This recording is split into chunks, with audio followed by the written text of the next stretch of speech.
আমি দিয়ে দিয়েছি পেঁয়াজ। হ্যালো বন্ধুগণ, আসসালামু আলাইকুম। আপনারা কেমন আছেন? আশা করেন ভালো আছে। আমি পেঁয়াজ দিয়ে দিয়েছি। এগুলোকে নেড়েছে ভালোভাবে ব্রাউন কালার করে নেব।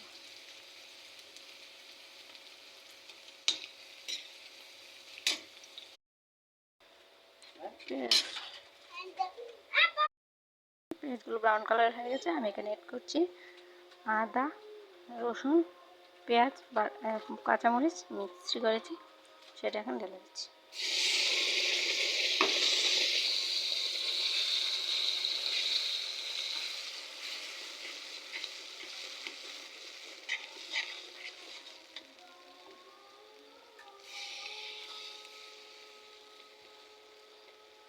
তারপর অ্যাড করব স্বাদ মতো লবণ,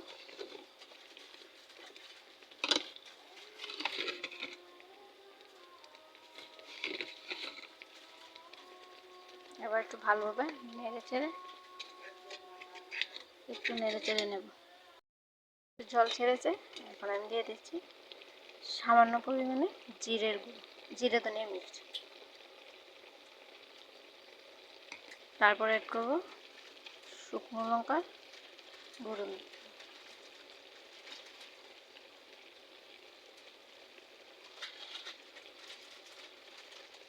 তারপর অ্যাড করব রঙের গুঁড়ো।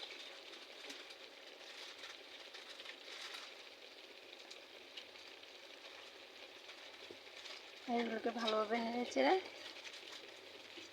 15 থেকে 20 মিনিটের মতো নাড়াচাড়া করে এগুলো শুকিয়ে গেলে তারপর দিয়ে দেবো সামান্য পরিমাণে জল। ভালোভাবে নেড়ে চেড়ে নিয়ে এবার জলগুলো শুকিয়ে যাক, তারপরে দেখাচ্ছি আপনাদের। এগুলো ব্রাউন কালার হয়ে গেছে। এখন সামান্য পরিমাণে জল আমরা অ্যাড করে দেব।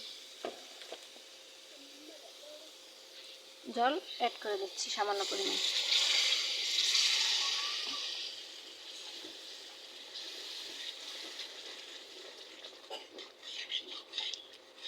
নেড়ে দেখলাম আর একটু পরিমাণে আর একটু জল লাগে, আমি দিয়ে দিচ্ছি। এইগুলো শীতল, আপনারা যারা চেনেন তারা না চিনলে এগুলো শীতল, এগুলো এখানে দিয়ে দিচ্ছি। এবার এগুলোকে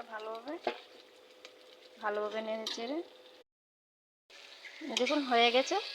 এখন আমি গ্যাসটা বন্ধ করে দেব। এগুলো একেবারে সিদ্ধ হয়ে গেছে। এখন গ্যাস বন্ধ করে দেবো। তৈরি হয়ে গেছে শীতল কচুরলতি।